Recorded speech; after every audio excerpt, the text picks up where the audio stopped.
А сега се вклучуваме директно од градот кој според последните физибилити студии ја има највисоката далеководна кула. Погодувате, се работи за Ефеловата кула.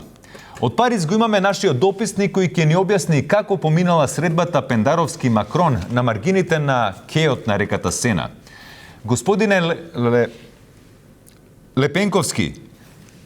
Лепенковски, кажете ми, се живее ли после ваква епска средба? Да, како не.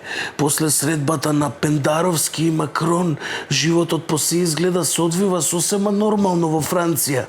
Како што јавуваат локалните медиуми за французите, утре е понеделник и е работен ден. Во маркетите цените се малку повисоки од кај нас. И знаете, доматот не е истиот, не е овој пластичниот нивниот.